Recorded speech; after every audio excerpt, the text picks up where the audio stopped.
Jemaat diundang untuk bangkit berdiri.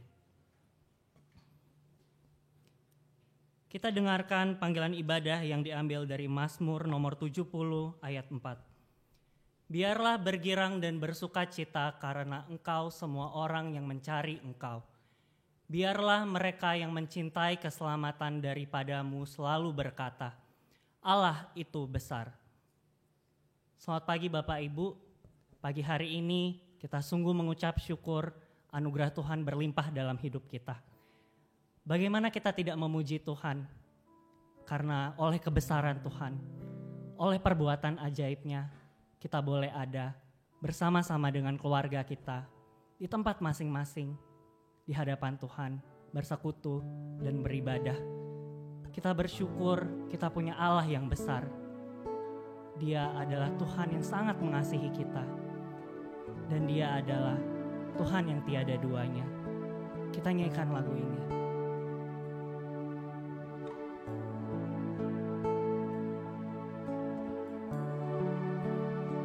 Sebab Kau besar, perbuatanmu ajaib, tiada seperti Engkau. Tiada seperti Engkau, sebab Kau besar, perbuatanmu ajaib, tiada seperti Engkau. Tiada seperti Engkau. Kita nyanyikan lagu ini dari awal. Ku beri kemuliaan dan hormat, ku angkat suara pujian, ku agungkan nama-Mu, ku beri kemuliaan dan hormat, ku angkat suara pujian, ku agungkan nama-Mu, sebab Kau besar, perbuatanmu ajaib, tiada seperti Engkau. Tiada seperti Engkau, sebab Kau besar, perbuatanmu ajaib, tiada seperti Engkau. Tiada seperti Engkau. Bersama-sama Tuhan, sebab Kau maha besar. Sebab Kau besar, perbuatanmu ajaib, tiada seperti Engkau. Tiada seperti Engkau, sebab Kau besar, perbuatanmu ajaib, tiada seperti Engkau. Tiada seperti Engkau. Sekali lagi, sebab Kau besar, perbuatanmu ajaib. Sebab Kau besar, perbuatanmu ajaib, tiada seperti Engkau. Tiada seperti Engkau, sebab Kau besar, perbuatanmu ajaib, tiada seperti Engkau. Tiada seperti tiada seperti Engkau Tuhan. Tiada seperti Engkau. Kita tundukkan kepala kita. Kita hampiri Tuhan.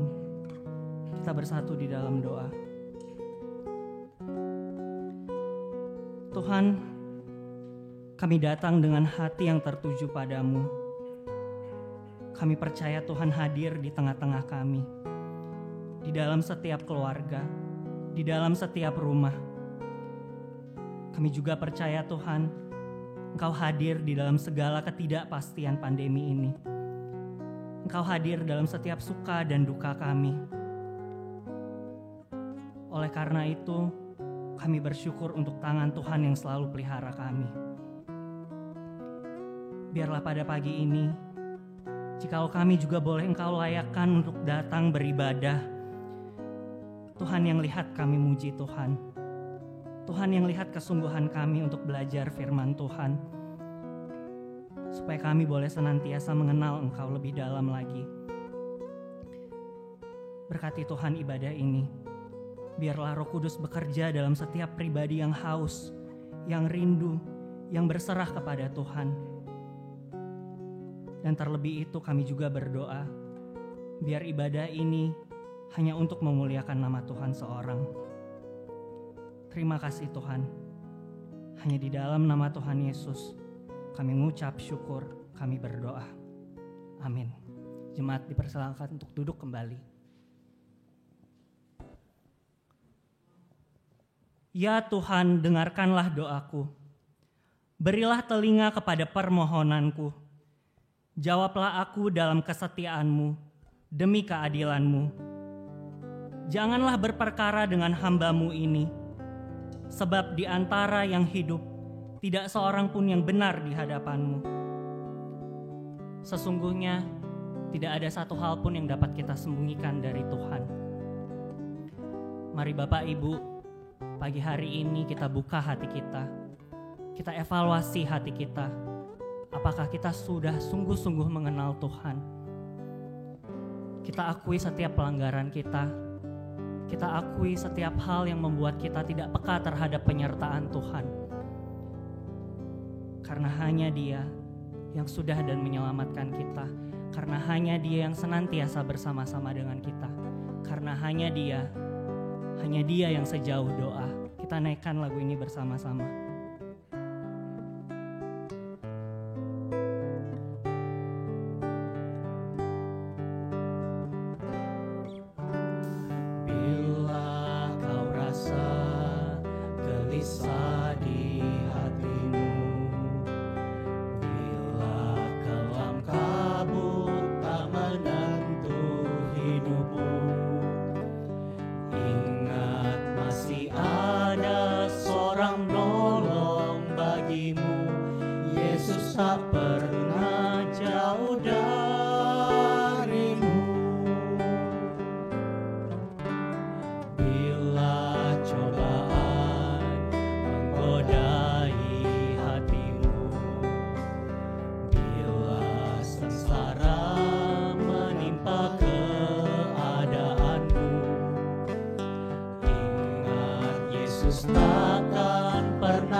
Selalu pedulikan kamu, berseru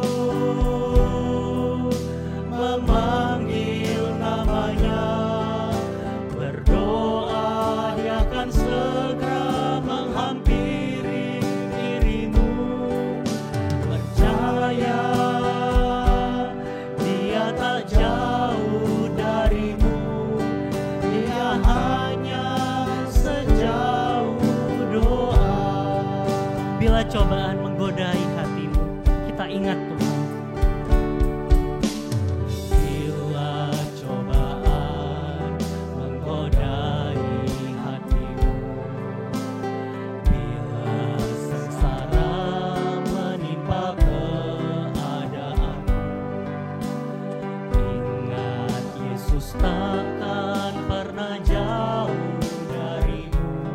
Dia selalu pedulikan kamu, berseru memanggil namanya, berseru memanggil namanya, berdoa Dia akan segera menghampiri dirimu, percaya Dia tak jauh darimu. Dia hanya sejauh doa. Kita bangkit berdiri, berseru memanggil namanya, memanggil namanya, berdoa Dia akan segera menghampiri dirimu, percaya Dia tak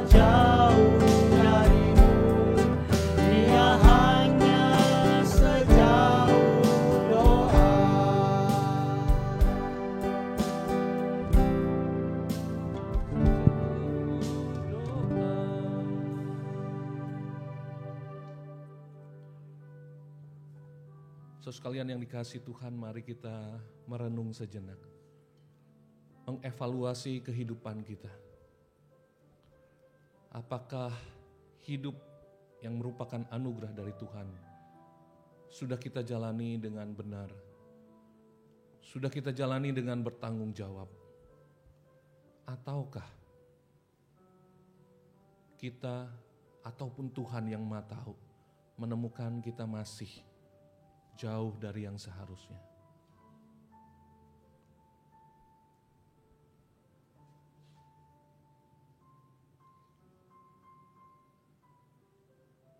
Hari ini mari kita datang kepada Tuhan di dalam doa. Kita membuka hati kita dan mengaku dosa-dosa kita.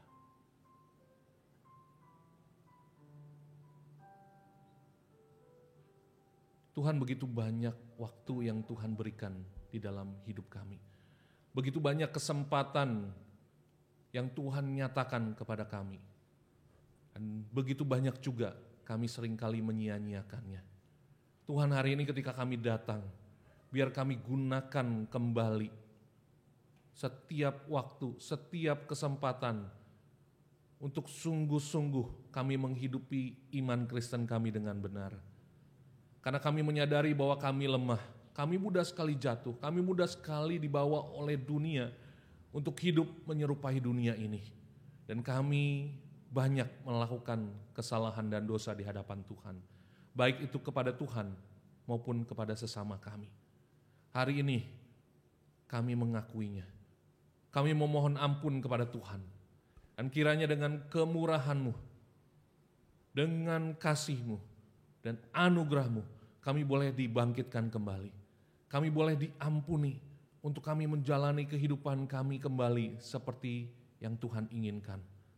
Sehingga ya Tuhan, kami boleh gunakan setiap kesempatan yang ada untuk sungguh hidup terarah di dalam kebenaran-Mu, mengarah kepada agenda-Mu, dan sungguh boleh menjadi murid Kristus yang benar, senantiasa hidup terus bertumbuh, senantiasa hidup terus membangun diri kami secara bertanggung jawab di hadapan Tuhan, dengan disiplin yang benar, dengan doa yang benar, dengan setiap motivasi yang benar di hadapan Tuhan. Karena itu ya, inilah kami ya Tuhan, pimpin kembali hidup kami di dalam kasih dan anugerah-Mu. Hanya di dalam Kristus kami berdoa, kami memohon. Amin. Bapak Ibu, janji pengampunan dosa kita terambil dari Kisah Para Rasul 13 ayat 38 sampai dengan 39. Jadi ketahuilah hai saudara-saudara, oleh karena Dialah maka diberitakan kepada kamu pengampunan dosa. Dan di dalam Dialah setiap orang yang percaya memperoleh pembebasan dari segala dosa yang tidak dapat kamu peroleh dari hukum Musa. Silakan duduk saudara sekalian.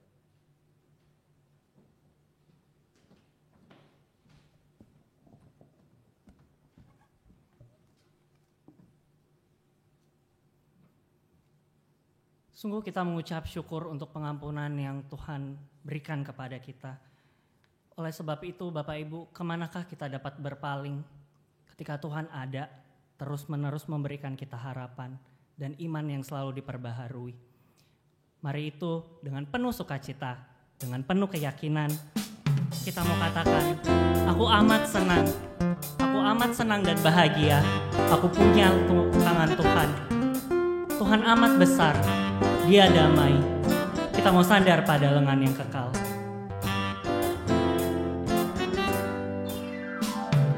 Amatlah senang dan bahagia, sandar pada lengan yang kekal. Amat besarlah damai berkat-Nya, sandar pada lengan yang kekal. Sandar, ku amat tiada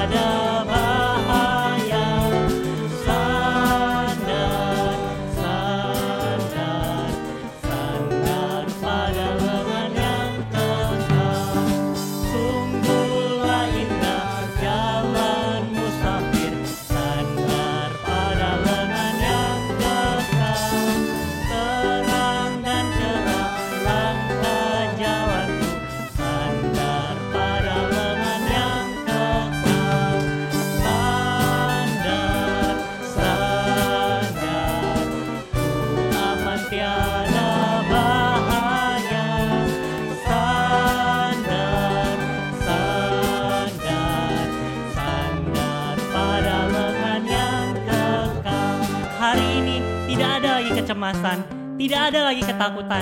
Kita sandar pada lengan yang kekal. Ku takkan cemas, ku takkan takut, sandar pada lengan yang kekal. Hatiku aman, dia di sisiku, sandar pada lengan yang kekal. Sandar, sandar, ku aman tiada bahaya. Sandar, sandar, sandar pada Yesus, Yesus, ku percaya. Yesus, Yesus, ku percaya, selamanya setia. Yesus, Yesus, indah mulia, oh tambahlah firman-Mu. Kita nyanyikan lagu ini. Ku percaya pada Tuhan, ku percaya pada Yesus. Ku percaya pada Yesus, rela sangkal diriku, hanya mendapatkan Yesus, bahagialah hidupku. Yesus, Yesus, ku percaya, selamanya setia. Yesus, Yesus, indah mulia, oh tambahlah imanku. Petunjuk hidup baru diambil dari Yudas 1 ayat 20. Akan tetapi kamu, saudara-saudaraku yang kekasih, bangunlah dirimu sendiri di atas dasar imanmu yang paling suci, dan berdoalah dalam Roh Kudus. Mari saat ini kita bersama-sama berdiri, kita mengikrarkan iman kita dalam pengakuan iman rasuli. Aku percaya kepada Allah, Bapa yang Maha Kuasa, Khalik langit dan bumi, yang pada Yesus Kristus anaknya yang tunggal Tuhan kita, yang dikandung dari Roh Kudus, lahir dari anak darah Maria, yang menderita sengsara di bawah pemerintahan Pontius Pilatus, disalibkan, mati dan dikuburkan, turun ke dalam kerajaan maut, pada hari yang ketiga bangkit pula dari antara orang mati, naik ke sorga, duduk di sebelah kanan Allah, Bapa yang Maha Kuasa, dan dari sana ia akan datang untuk menghakimi orang yang hidup dan yang mati. Aku percaya pada Roh Kudus, gereja yang kudus dan am, persekutuan orang kudus, pengampunan dosa, kebangkitan tubuh, dan hidup yang kekal. Amin. Jemaat dipersilakan untuk duduk kembali. Sebentar kita akan mendengarkan firman Tuhan. Kita minta Tuhan untuk persiapkan hati kita untuk sambut firman Tuhan. Sebelumnya, keluarga Bapak Rusdi akan menyampaikan persembahan pujian.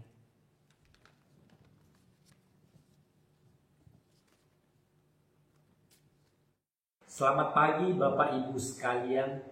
Pada kesempatan ini kami sekeluarga akan memberikan persembahan pujian. Kiranya lagu ini dapat memberkati setiap keluarga.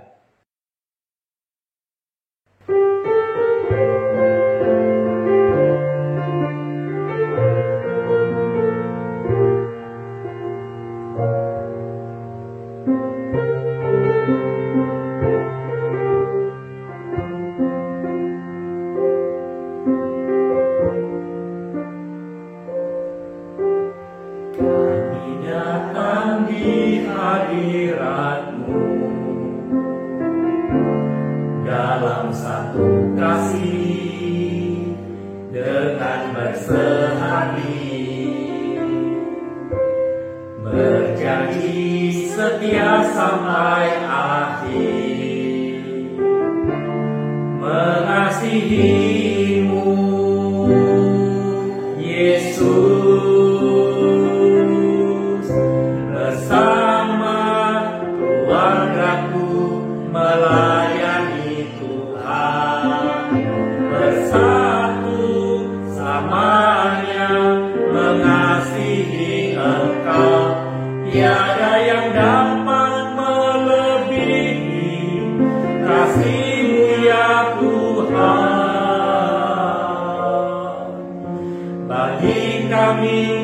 Engkau segalanya.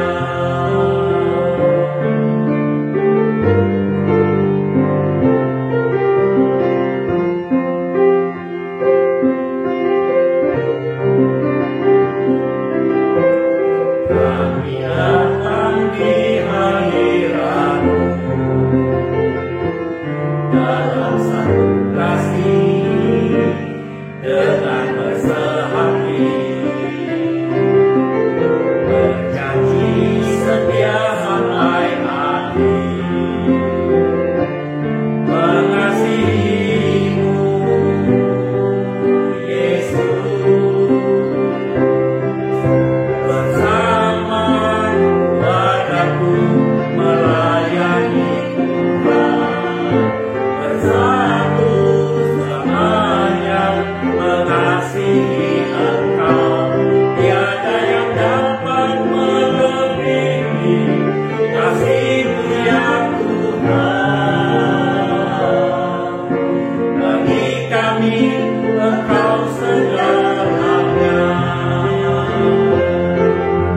Gelombang badai hidup coba menghalangi, namun kuasa Tuhan buka jalan kami.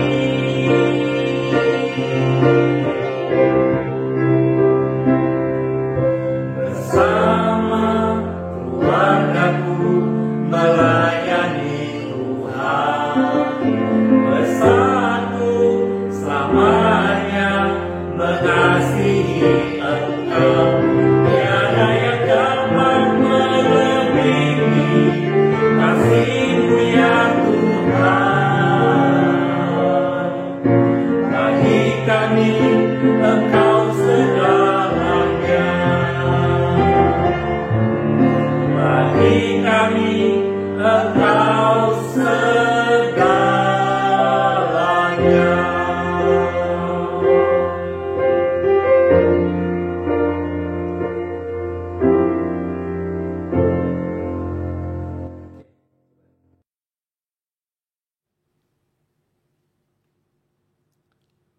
Selamat pagi saudara sekalian. Mari kita sama-sama membuka firman Tuhan dari Matius pasal yang ke-6 ayat 7 dan 8. Matius pasal yang ke-6 ayat 7 dan 8, dan setelah itu kita akan membuka Markus pasal yang pertama ayat 35 sampai dengan 39. Markus pasal yang ke-6 ayat 7 dan 8 saya akan bacakan untuk kita sekalian. Demikian firman Tuhan. Lagi pula dalam doamu itu, janganlah kamu bertele-tele seperti kebiasaan orang yang tidak mengenal Allah. Mereka menyangka bahwa karena banyaknya kata-kata doanya akan dikabulkan.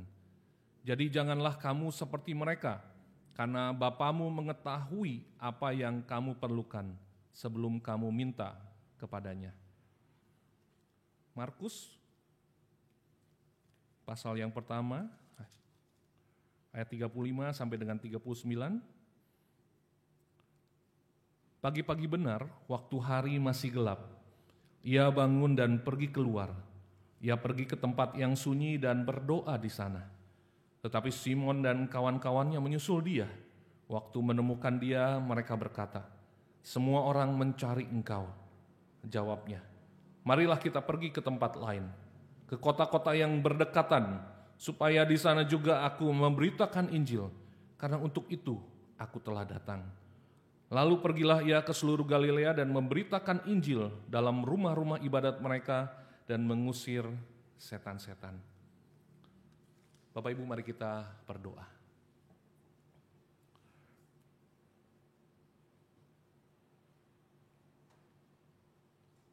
Di dalam tenang biar kami datang menghampiri Tuhan, untuk kami menemukan bahwa Tuhan terus berbicara kepada setiap kami. Tuhan membuka tangan bagi setiap kami untuk membangun relasi. Dan hari ini menjadi saatnya bagi kami, bukan hanya kami berbakti, tetapi kami juga menyambut uluran tangan Tuhan untuk terus mengenal Tuhan, untuk terus dekat dengan Tuhan. Karena itu biarlah firman ini bukan hanya menyegarkan hidup rohani kembali, tetapi membawa kami semakin dekat kepada Tuhan. Di dalam Kristus kami bersyukur, kami berdoa. Amin. Sekalian, tema yang diberikan kepada saya pagi hari ini adalah mengapa saya berdoa jika Tuhan Maha Tahu. Beberapa belas tahun yang lalu ketika saya melakukan praktek pelayanan 2 bulan saya di kota Cirebon, di dalam perkunjungan jemaat ada seorang oma yang saya kunjungi. Oma ini adalah oma yang di zamannya cukup terdidik, memiliki pengaruh yang cukup besar dan memiliki anak-anak dan juga cucu-cucu yang berhasil. Dan ketika saya mengunjungi oma ini, beliau tahu saya mahasiswa praktik. Karena itu beliau mungkin ketika akhirnya berbicara dan kemudian menutup di dalam doa, oma ini meminta saya berdoa di dalam 3 bahasa.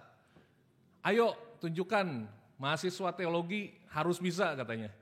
Oke, saya berdoa di dalam bahasa Indonesia. Dan kemudian saya berdoa di dalam bahasa Inggris. Tapi ketika saya memulai berdoa, saya pikir saya bisa doa apa dalam bahasa Mandarin. Karena oma ini fasih berbahasa Mandarin. Saya bisa berdoa dan kemudian menutup dengan doa Bapa kami. Bapa kami yang di surga, dikuduskanlah namamu, datanglah kerajaanmu, jadilah kehendakmu di bumi seperti di surga, berikanlah kami pada hari ini makanan kami yang secukupnya dan berikutnya. Dalam bahasa Inggris, Our Father which art in heaven, hallowed be thy name. Thy kingdom come, thy will be done on earth as it is in heaven. Give us this day our daily bread and forgive us our debts as we also have forgiven our debtors.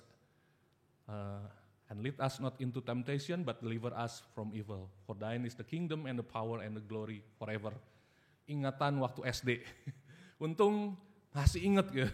Tapi di dalam bahasa Mandarin, akhirnya saya coba ingat-ingat. Saya pernah belajar di dalam bahasa Mandarin. Women cai tian san tefu, yang ren tucun ni temin weisen. Ini te kuo chiang ling, ini te ci sing cai tisan. 我们日用的饮食，尽日子可以我们免我们的债，不叫我们离间撒旦，救我们脱离凶恶，因为国度、权柄、荣耀，全是你的，直到永远。Amin. Wah, maaf mungkin banyak salah di dalam bahasa Mandarin. Tetapi itu menjadi solusi buat saya untuk menjawab permintaan oma itu. Setelah selesai pembesukan itu, saya kembali ke pastori, saya pikir-pikir, wah Tuhan saya bersyukur saya bisa melewati tantangan pada waktu itu.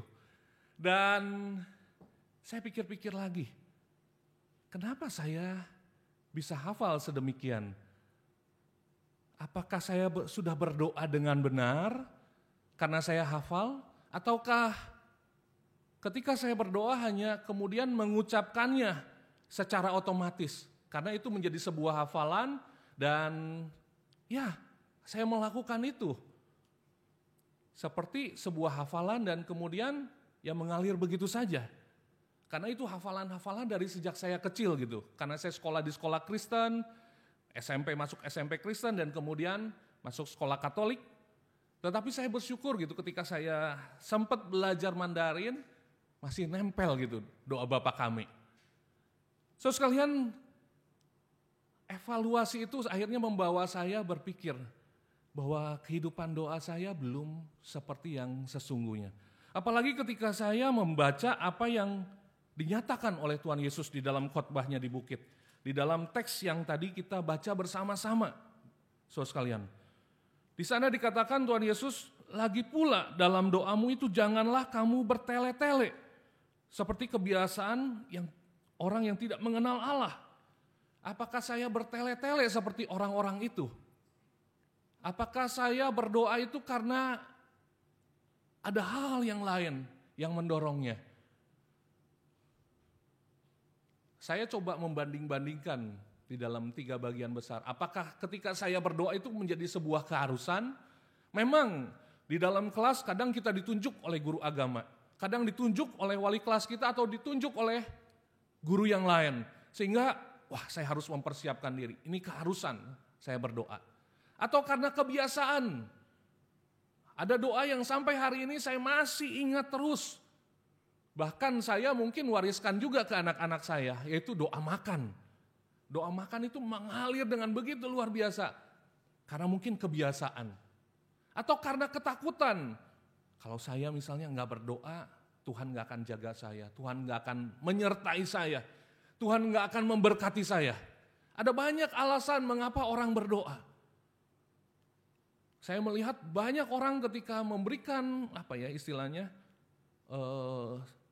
persembahannya dalam bentuk bunga ataupun dalam bentuk hal-hal yang lain, makanan dan sebagainya, mereka berdoa dengan sangat kusyuk dan mengharapkan tidak ada bala terjadi di dalam kehidupan mereka. Apakah karena ketakutan seperti demikian? Atau karena kebutuhan? Ketika kita berdoa, apakah karena kita benar-benar butuh? Tapi kalau kita berdoa karena butuh, maka itu fokusnya hanya kepada diri kita sendiri. Atau kita doa karena ikut-ikutan, karena di sekolah Kristen, atau karena di gereja. Teman-teman yang lain, saudara-saudara yang lain berdoa sehingga saya ikut-ikutan dan saya mulai merekam, apa yang didoakan, ini bagus kata-katanya, saya mulai pergunakan di dalam doa saya. Ataukah doa yang kita lakukan itu karena kesadaran, saudara sekalian? Karena kita sadar kita perlu Tuhan, kita perlu datang kepada Tuhan, kita perlu untuk mengenal Tuhan, kita perlu untuk membangun hidup kita di atas fondasi yang benar, yaitu kebergantungan kepada Tuhan, maka kita datang berdoa. Dan pertanyaan-pertanyaan ini mengusik saya ketika saya mengevaluasi kehidupan doa atau kehidupan rohani saya. Bapak Ibu, ketika Yesus mengatakan doa jangan bertele-tele, seperti orang yang tidak mengenal Tuhan. Sebenarnya apa yang dimaksud oleh Tuhan Yesus? Karena orang-orang non-Yahudi pada waktu itu sebenarnya adalah orang-orang yang diikat dengan aturan-aturan agama mereka. So sekalian jangan menyangka kalau mereka adalah orang-orang yang ateis atau orang-orang yang tidak mengenal Tuhan. Mereka pun punya tanda kutip Tuhan yang mereka sembah. Mereka punya sesembahan mereka sendiri. Dan ketika mereka datang, mereka menghafal doa-doa mereka. Menghafal mungkin seperti mantra. Atau mungkin seperti kata-kata yang tadi seperti saya katakan mengalir begitu saja. Sehingga mereka sebenarnya tidak tahu, tidak memaknai. Yang penting mereka menyebutkannya, melafalkannya. Inilah kebiasaan orang-orang yang tidak mengenal Allah yang disebutkan oleh Yesus pada waktu itu. Tapi kenapa Yesus mengatakan hal seperti demikian? Kalau kita melihat di dalam konteks Matius pasal yang ke-6, khususnya di dalam perikop ini, Tuhan Yesus sedang mengajarkan bagaimana seorang harus berdoa. Khususnya seorang yang percaya kepada Allah. Orang itu harus berdoa dengan konsep yang benar. Jangan seperti doa orang munafik yang melakukan doa mereka justru untuk dilihat oleh orang lain. Ketika mereka melakukan praktik-praktik spiritualitas mereka melakukannya dengan tujuan untuk dilihat oleh orang lain. Saya pernah menyampaikan ini dan saya sebarkan di doa jemaat bahwa sifat seperti ini adalah sifat spiritualitas antroposentrism. Antroposentrism artinya hanya tertuju kepada orang. Ketika mereka melakukan kegiatan-kegiatan rohani, tujuannya adalah untuk dilihat orang dan tujuannya adalah untuk mendapatkan pujian dari orang, pengakuan dari orang lain. Hal ini terdorong karena sifat legalistik yang dilakukan oleh orang-orang Yahudi pada waktu itu. Karena mereka percaya dengan mematuhi aturan-aturan Taurat, mereka akan mendapatkan status kerohanian yang baik. Sehingga ketika mereka melakukan itu, mereka ingin tegaskan kepada orang lain bahwa mereka melakukannya dengan benar.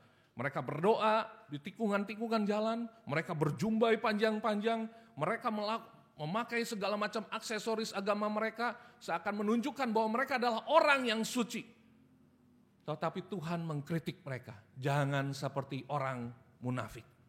Karena ketika mereka melakukan aktivitas spiritualitas mereka, sebenarnya mereka keliru. So sekalian, Yesus sedang mengajarkan praktik spiritualitas atau praktik doa yang benar. Kalau kamu berdoa, berdoalah di tempat yang tersembunyi. Mengapa, saudara sekalian? Karena ketika kita berdoa, kita sebenarnya sedang berkomunikasi, kita sedang berhubungan dengan Tuhan. Bahwa di dalam diri kita, Tuhan menciptakan kita segambar dengannya. Ada sebuah kebutuhan, ada sebuah rongga kosong di dalam diri kita dan hanya Tuhan yang bisa mengisinya. Dan ketika kita berdoa, kebutuhan itu dipenuhi. Dan ketika kita berdoa, Tuhan sebenarnya sudah tahu. Yang Tuhan inginkan adalah sungguh lahir dari hati kita yang terdalam. Keinginan untuk lebih mengenal Dia. Keinginan untuk lebih mengetahui kehendak Dia. Dan itulah spiritualitas yang benar. Doa yang benar. Dan lewat ini juga Tuhan membukakan konsep doa yang sesungguhnya. Yaitu konsep doa bahwa percuma kita ngomong sebanyak mungkin. Karena kebanyakan orang-orang yang tidak mengenal Tuhan ketika mereka melafalkan doa mereka terus menerus. Mereka sepertinya berpikiran bahwa ketika mereka berdoa lebih panjang, ketika mereka berdoa mengulang-ulang terus, yang tadi seperti saya katakan mungkin seperti mantra, akan membuat Tuhan akhirnya memberikan kepada mereka apa yang mereka minta. So sekalian konsep doa ini keliru sekali. Tuhan mengatakan bahwa Tuhan sudah tahu. Tuhan sudah tahu karena Dia Allah yang maha tahu. Dia omniscience God. Dia tahu apa yang kita butuhkan. Karena itu tidak perlu terus menyatakannya di dalam doa yang berulang-ulang. Kita perlu datang kepada Tuhan. Perlu datang dengan tulus, perlu datang dengan jujur. Kita perlu untuk mengatakan, mengutarakan isi hati kita. Karena yang Tuhan inginkan adalah hati kita. Bukan perkataan-perkataan yang kosong. Dari sini saya mengajak kita saudara sekalian meloncat ke Markus. Dan kemudian nanti saya akan menggabungkannya. Kalau kita melihat di dalam Markus, Yesus bukan hanya mengajarkan, tapi Dia juga melakukan. Ketika Dia mengatakan berdoalah di tempat yang tidak diketahui orang. Berdoalah di kamar, karena ini urusan pribadi kita. Ketika kita berdoa adalah masalah pribadi kita dengan Tuhan. Karena kita ingin membangun sebuah relasi dengan Tuhan. Maka Yesus pun melakukan hal tersebut. Dia melakukan apa yang diajarkannya. Pagi-pagi benar. Keterangan waktu ini menjelaskan bahwa walaupun di tengah kecapean mungkin. Mengapa saya katakan kecapean? Karena Yesus pada waktu itu namanya sedang naik daun. Kalau kita melihat di ayat-ayat sebelumnya, kita melihat waktu itu Yesus mengunjungi keluarga dari Petrus. Dia menyembuhkan ibu mertua Petrus. Dan kemudian datanglah orang-orang yang sakit, datanglah orang yang kerasukan setan. Wah, mereka berbondong-bondong datang. Nama Yesus menjadi nama yang sedang booming pada waktu itu. Nama yang sedang naik daun, dikenal seantero Galilea. Dan apalagi pada malam itu ketika dia banyak menyembuhkan, banyak melakukan praktik pengusiran setan, namanya semakin dikenal. Dan saya percaya apa yang dilakukan Yesus itu mungkin sampai jauh malam. Tetapi luar biasanya, Yesus bangun pagi-pagi, bahkan hari masih gelap. Dia berdoa. Mengapa Yesus berdoa? Mengapa Yesus berdoa? Padahal Dia sendiri Tuhan, Dia sendiri Allah. Sekalian Yesus melakukan praktik doa yang berbeda. Dia sengaja ke tempat yang sunyi, dia sengaja berdoa di waktu yang khusus, sengaja dia menempatkan waktu memulai hari, di mana orang-orang pada waktu itu mungkin sedang tidur. Tapi dia sengaja memberikan waktu yang khusus. Dia ingin berduaan dengan Bapa. Dia ingin terus membangun relasi, dia ingin berkomunikasi, dia ingin terus apa yang dikehendaki Bapaknya, dia terus tahu. Sehingga ketika dia disibukkan dengan berbagai macam hal, ketika dia dimintai pertolongan, dia dimintai untuk menyembuhkan orang sakit, dia dimintai untuk memberitakan firman Tuhan, dia dimintai untuk mengajar. Begitu banyak kegiatan, tapi dia tetap fokus. Karena itu dia datang kepada Bapa, agar fokusnya dikembalikan. Dia tahu kehendak Bapa apa, sehingga dia kembali. Dan di tengah kelelahan, dia tahu dengan datang kepada Bapa, dia seperti dicas kembali. Setiap kita pasti punya perangkat elektronik. So sekalian, kita punya handphone, kita punya gadget yang lain, dan itu perlu untuk dicas kembali. Kenapa? Karena dicas kembali dia dapatkan powernya kembali, tenaga listriknya kembali untuk kita bisa pergunakan. Saya percaya ketika kita berdoa seperti yang Yesus lakukan, dia datang kepada Bapa, dia rindu kehendak Bapa dapat terus dilakukan di tengah begitu banyak distraksi, di tengah begitu banyak permintaan, di tengah begitu banyak kesibukan-kesibukan yang harus dia jalani. Tapi dia tahu apa yang harus dia lakukan, karena dia membangun satu disiplin doa yang benar. Dan dia mendapatkan kekuatan kembali ketika dia datang berkomunikasi dengan Bapanya. Dia melakukan praktik doa seperti yang diajarkannya. Dia melakukan berbeda dengan orang-orang yang justru orang-orang ingin dilihat orang. Dia berdoa di tempat yang tersembunyi. Karena doa adalah urusan relasi. Karena doa adalah urusan relasi. Berbeda sekali dengan doa orang-orang yang tidak mengenal Allah. Doa orang-orang yang tidak mengenal Allah, mereka dengan berdoa banyak-banyak, dengan mengucapkan begitu banyak kata-kata yang sepertinya itu akan membuat Allah mereka mengabulkan doa mereka.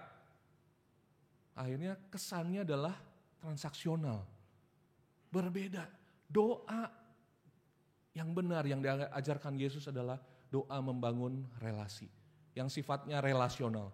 Sedangkan doa orang-orang yang tidak mengenal Allah, doa transaksional.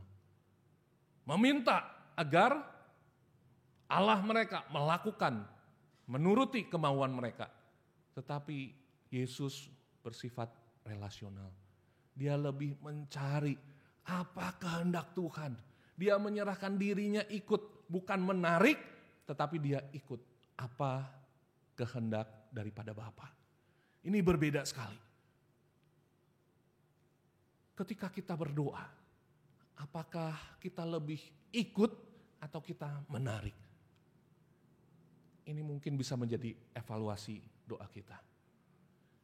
Dan juga Yesus perlu untuk mengatur agar ritme kehidupannya selama melakukan pelayanannya agar tetap seimbang.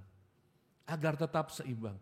Ada waktunya sibuk, tapi ada waktunya dia punya disiplin menyendiri. Kenapa? Karena dengan menyendiri, dengan tenang, kita bisa lebih mendengar suara Tuhan. So sekalian, ketika kita sibuk, kita disibukkan dengan berbagai macam suara. Kita disibukkan dengan berbagai macam aktivitas kita. Kita disibukkan dengan berbagai macam rencana yang ada. Kita disibukkan dengan handphone kita. Kita disibukkan dengan gadget kita. Kita disibukkan dengan berbagai macam jadwal kita. Di benak kita sudah banyak hal yang akan kita lakukan dan sebagainya. Bertemu dengan orang, ngobrol ini dengan orang lain, mempersiapkan rencana ini, melakukan hal ini dan sebagainya. Tapi apakah kita juga menyediakan waktu untuk kita tenang sendiri? Seperti tadi saya katakan, dicas kembali. Apakah kita juga melakukan disiplin solitude, disiplin menarik diri untuk kita boleh tenang dan di dalam keheningan kita lebih bisa mendengar suara Tuhan. Perlu keseimbangan antara kesibukan dengan ketenangan. Dan inilah yang dipraktikkan oleh Tuhan. Menjadi pembelajaran bagaimana berdoa yang sesungguhnya. Sehingga kita mengerti sebenarnya apa maksud Tuhan. Apa maksudnya ketika mengajak kita berdoa. Apa maksudnya ketika mengajak kita untuk membangun satu relasi. Lewat penjelasan tadi saya mengajak kita untuk sama-sama belajar. Ada beberapa poin yang hendak saya ajak untuk sama-sama kita renungkan. Yang pertama, tadi saya sempat katakan doa adalah relasi. Betul, saudara sekalian, doa adalah relasi. Saudara sekalian, kalau saya berpikir, sebenarnya ketika kita memiliki hubungan yang dekat, kita tentunya ingin sekali terus berkomunikasi. Kita tentunya ingin terus, misalnya dengan pasangan kita kalau suami istri, atau dengan anak-anak kita, atau ketika misalnya anak-anak muda sedang membangun relasi pacaran, mereka tentunya berkomunikasi. Sekarang ini makin dimudahkan dengan media sosial, dengan gadget yang ada di tangan kita. Mudah sekali komunikasi itu, kita seringkali menggunakan kode, menggunakan bahasa-bahasa yang kita mengerti. Kita mengatakan ungkapan sayang kita. Tetapi intinya adalah ketika kita memiliki hubungan yang dekat dengan seseorang, kerinduan kita adalah terus berkomunikasi dengan orang tersebut, dengan figur tersebut. Sehingga kita lebih mengenal dia. Dan kita juga sepertinya ingin terus mencurahkan apa yang ada di hati kita kepada dia. Dan inilah sebenarnya doa yang sifatnya relasional seperti yang tadi saya katakan. Doa adalah relasi. Ketika kita mengatakan kita mengasihi Yesus, mencintai Yesus, itu harusnya ditunjukkan juga dengan kualitas doa kita. Seberapa banyak kita memberikan waktu doa kita. Seberapa intensinya kita berdoa kepada Tuhan. Kalau kita mengatakan bahwa kita dekat dengan Tuhan, sebenarnya itu bisa diukur dari doa kita. Doa adalah relasi. Ketika kita membangun relasi dengan benar, maka relasi itu akan bertumbuh.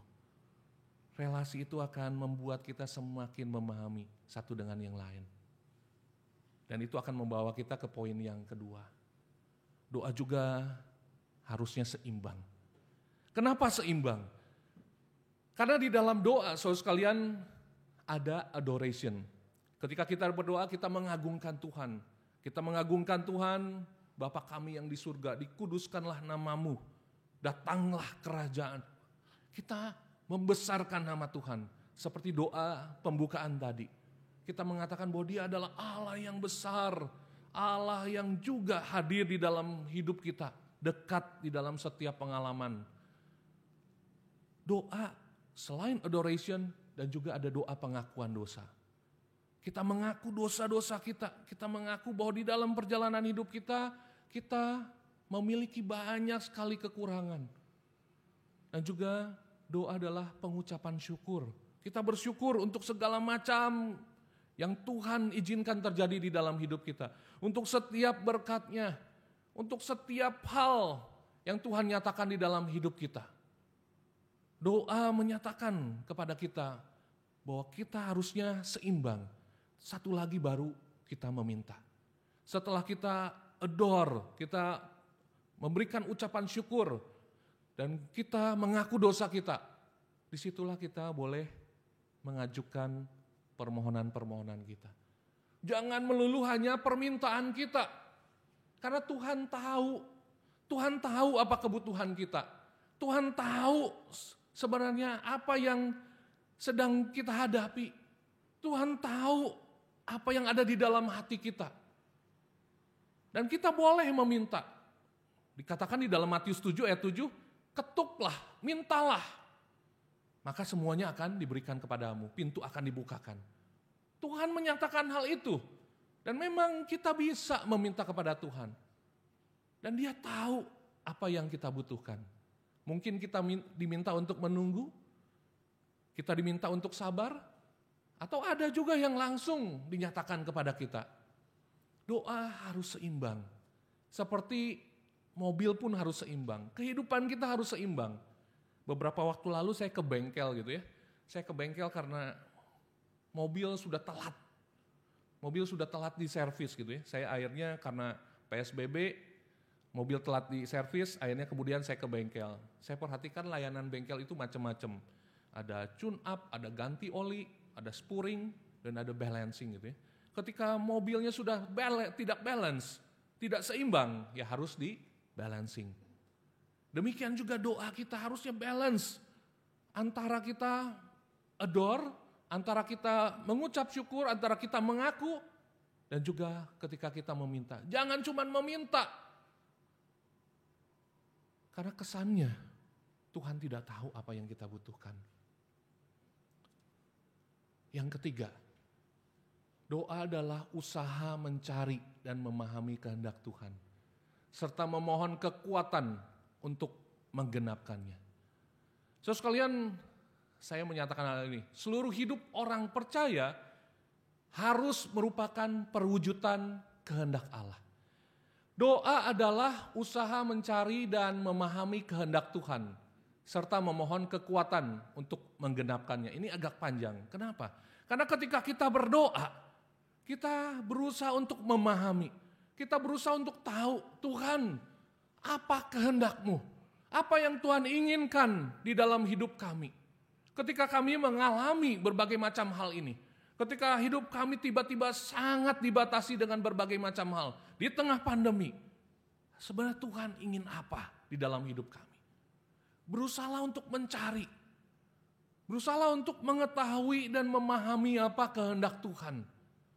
Dan mintalah kepada Tuhan kekuatan untuk kita bisa menjalaninya, menggenapkannya. So sekalian, doa bukan hanya minta, suruh Tuhan untuk melakukan apa yang kita inginkan. Dan kita lepas tanggung jawab kita.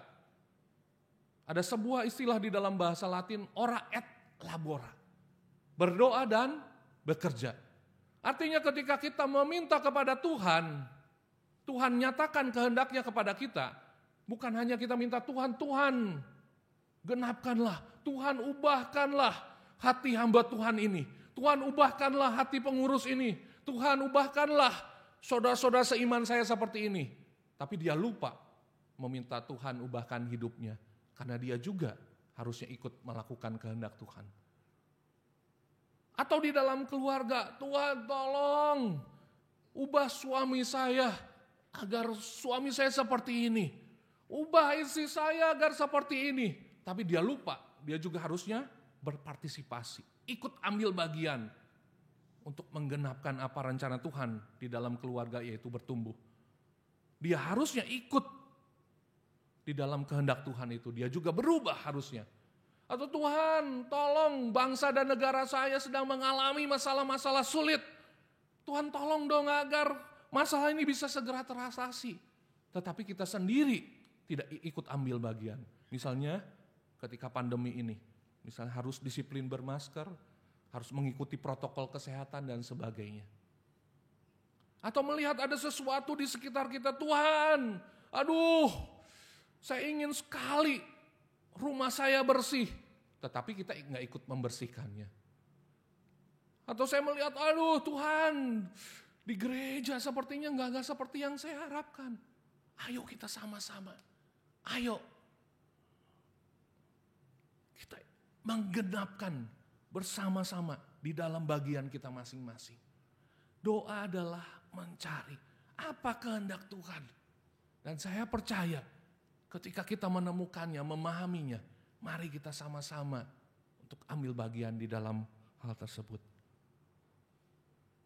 Ketika Yesus mengajarkan berdoa di dalam doa Bapa kami, datanglah kerajaan-Mu, jadilah kehendak-Mu di bumi seperti di surga. Atau John Calvin, salah seorang tokoh reformasi yang kemarin 31 Oktober kita memperingati tahun yang ke-503. John Calvin mengatakan selain diri Allah sendiri, tidak ada yang lebih besar dari kehendak Allah.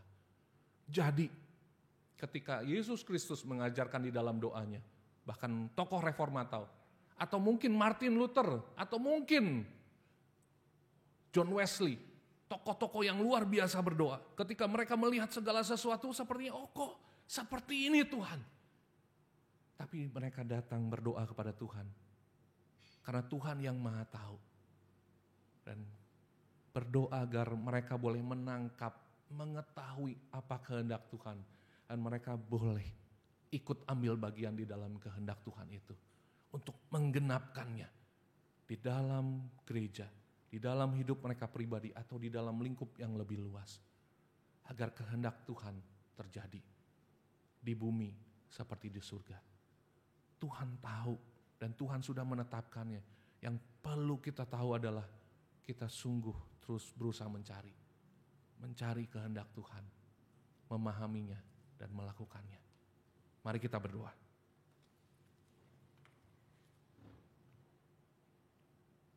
Tuhan, biarlah kami terus membangun hidup disiplin doa kami dengan benar. Sehingga kami memahami, kami boleh berdoa dengan benar. Khususnya ketika bulan November ini kami akan banyak mengulas tentang kehidupan doa. Biarlah kami menjadi pendengar yang baik dan jadi pelaku firman yang benar. Oleh karena itu pimpinlah hidup kami dan terus baharuilah. Sebentar kami juga akan mengikuti perjamuan kudus. Biar ini membawa kami untuk semakin tahu kasih Tuhan yang begitu besar. Dan semakin mengasihi Tuhan dengan jalan lebih setia, kembali fokus dan juga menjalani hidup kami dengan bertanggung jawab dengan disiplin untuk Tuhan, untuk kemuliaan nama Tuhan, menggenapkan kehendak Tuhan. Di dalam Kristus kami bersyukur, kami berdoa. Amin. So sekalian kita akan mengikuti perjamuan kudus.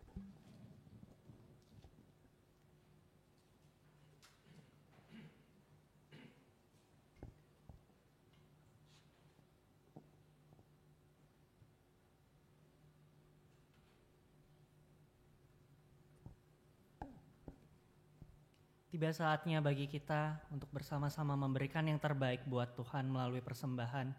Kita nyanyikan pujian ini dari KPPK 51, Ku mau serahkan semua milik.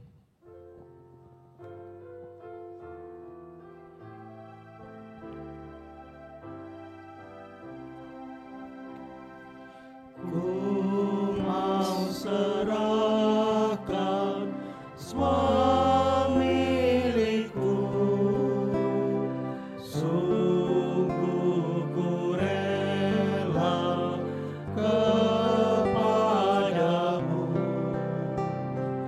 Kasih-Mu besarlah, ku serahkan diriku, jiwa dan hatiku ku serahkan. Ku mau serahkan waktu hidup agar dipimpin ya Tuhanku. Sabdalah padaku untuk jalan serta-Mu ini dan selamanya. Ku tak mundur. Bersama-sama kita bangkit berdiri.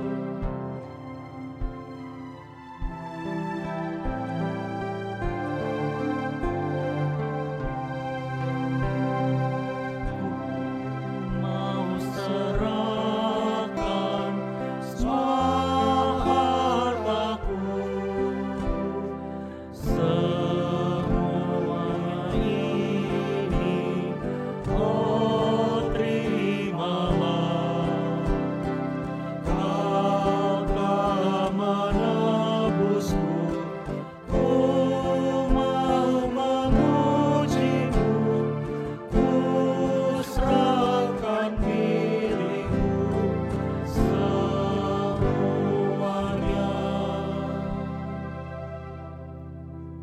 Kita bersatu dalam doa. Bapa di surga, terima kasih untuk firman Tuhan. Terima kasih untuk perjamuan kudus. Dan terima kasih pula untuk kesempatan memberikan persembahan.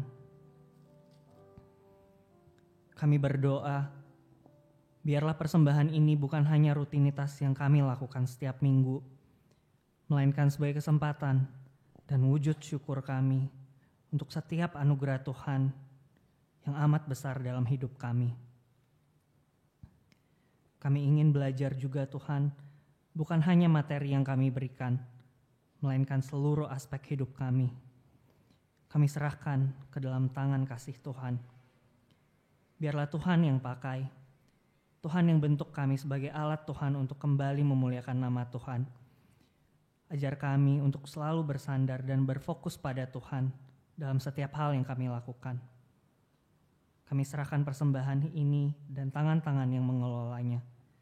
Terima kasih Tuhan, hanya dalam nama Tuhan Yesus kami bersyukur, kami berdoa. Amin. Jemaat dipersilakan untuk duduk kembali.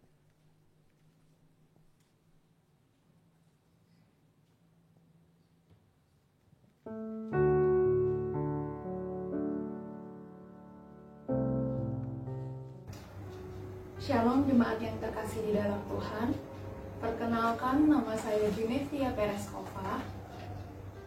Saya bersyukur atas kesempatan yang Tuhan boleh berikan. Saat ini saya boleh melayani sebagai pengurus BPBJ di bidang ibadah di GKI Cibubur dan juga melayani di sekolah minggu. Di samping kanan dan kiri saya ini adalah kedua orang tua saya. Papa saya Ivan Warterkam dan mama saya Ibu Lochwingo, dan ini adalah keponakan saya Bella. Kami sungguh bersyukur boleh menjadi bagian dari anggota keluarga Allah di GKI Cibubur. Biarlah melalui video ini kita boleh saling mengenal satu sama lain sebagai satu anggota keluarga Allah. Dan mari bersama-sama kita boleh saling bertumbuh, kita boleh saling mengasihi, kita boleh saling melayani Tuhan bersama bagi kemuliaan namanya. Tuhan memberkati.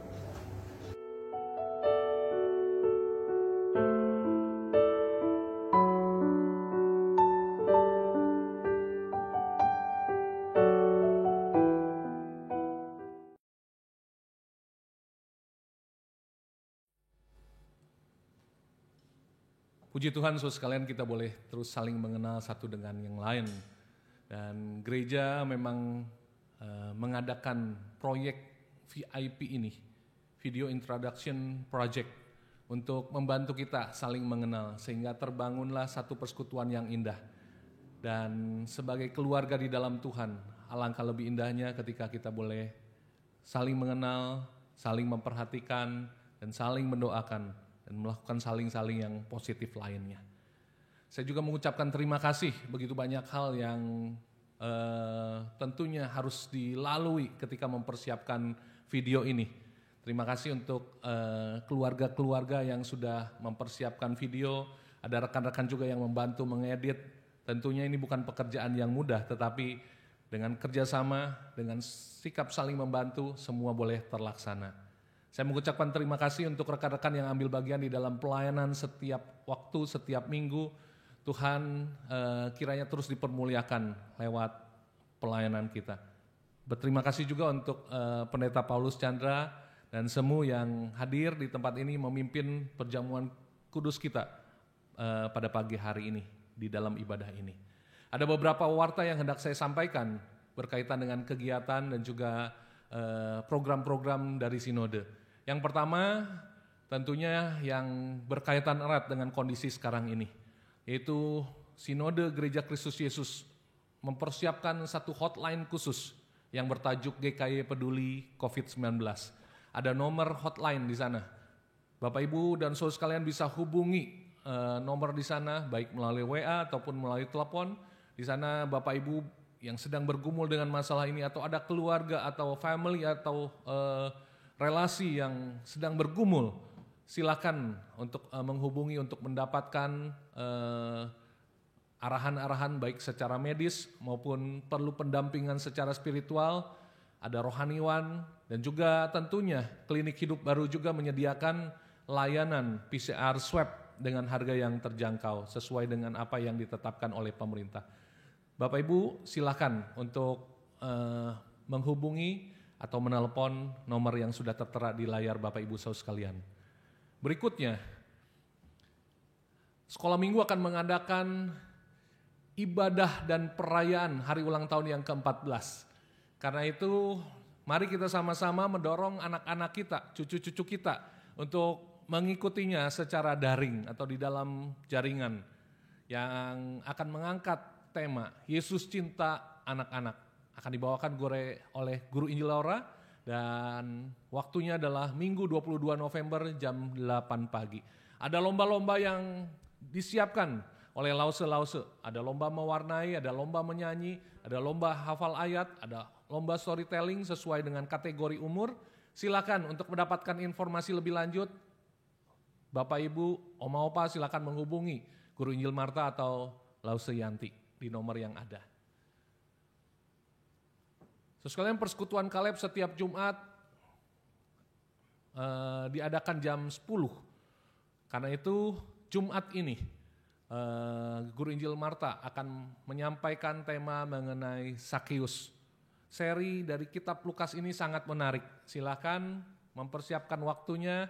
Zoom meeting ID-nya sudah tertera di layar Bapak Ibu Saudara sekalian. Silakan untuk mengikuti kegiatan ini. Jumat di tanggal 6 November jam 10. Warta berikutnya, Bapak Ibu dan Saudara sekalian, persembahan Natal sudah mulai disosialisasikan dan khusus untuk GKY Cibubur seperti persembahan-persembahan yang lainnya, baik itu persembahan di dalam ibadah selalu menggunakan kode.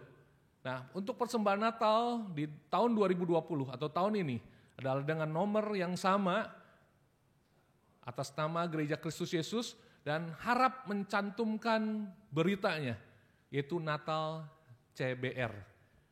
Natal Cibubur, Natal CBR. Dan ada kode khusus juga di belakangnya. Jumlah transfer di belakang ditambahkan Rp25.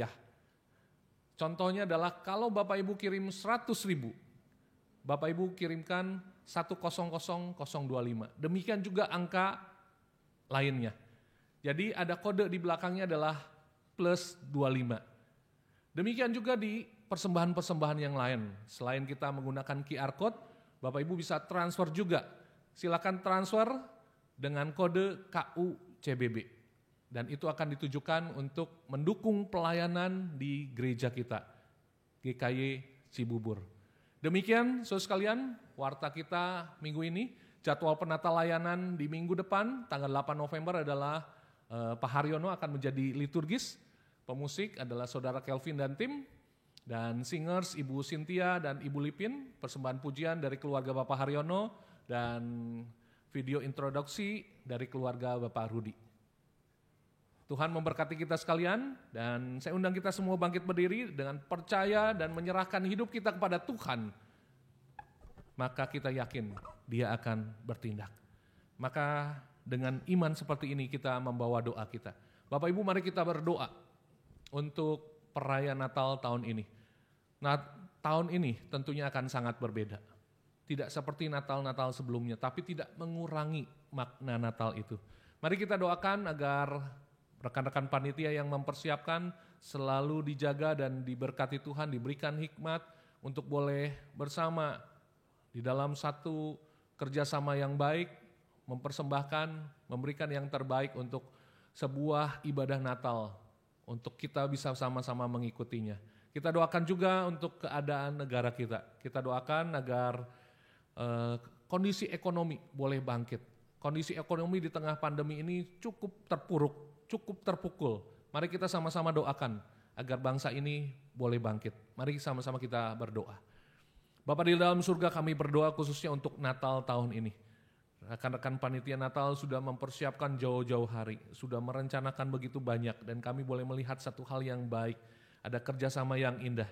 Tuhan, biarlah kerjasama ini terus terpelihara sehingga kami boleh memberikan satu persembahan, yaitu perayaan Natal, ibadah Natal, yang sama-sama boleh memotivasi kami untuk lebih mengasihi Tuhan, lebih merespon anugerah Tuhan yang begitu luar biasa, yang dinyatakan lewat Tuhan yang datang mencari dan menyelamatkan kami.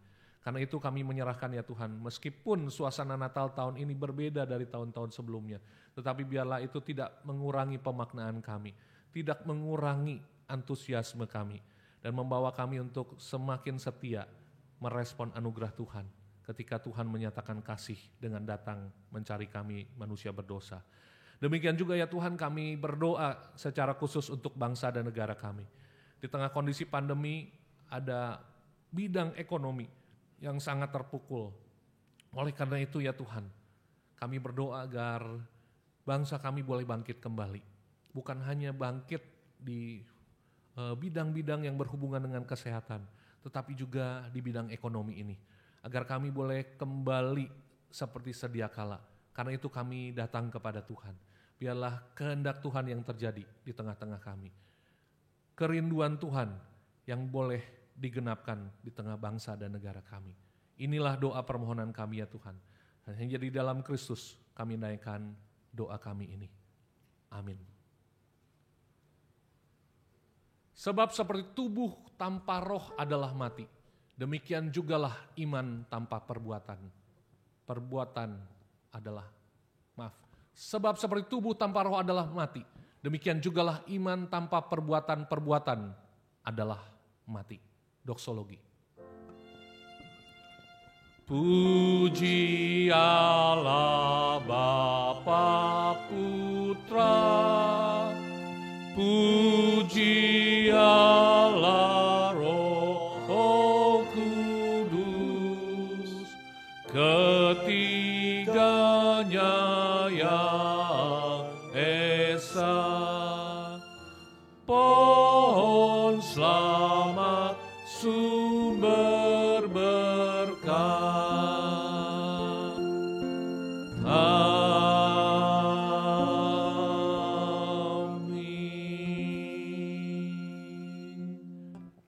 Jemaat Tuhan, ingatlah, Tuhan selalu membuka tangannya untuk kita. Dia menanti kita untuk terus dekat dan membangun keintiman bersamanya. Karena itu bangunlah hidup kita di dalam disiplin doa. Bangunlah kerohanian kita. Dan hanya dengan kasih sayang daripada Allah Bapa, anugerah yang sempurna di dalam Kristus, pimpinan penyertaan daripada Allah Roh Kudus, berkat daripada Allah Tritunggal itu akan menyertai kita, mengingatkan kita untuk membangun hidup yang berkenan, hidup rohani yang benar dari sekarang sampai selama-lamanya. Amin. Amin.